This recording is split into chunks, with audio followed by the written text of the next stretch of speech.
มาวิสิตโรมวันที่5 ตุลาคมมานำกัน10 คน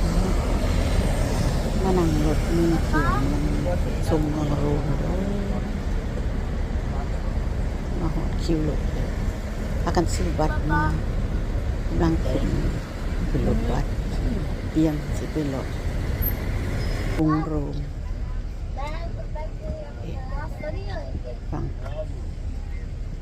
ฟังเพลงไปฟังดนตรีไปพร้อมเพราะว่าเฮากับบริภาคไปนำเนาะ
กำลังมาฮอด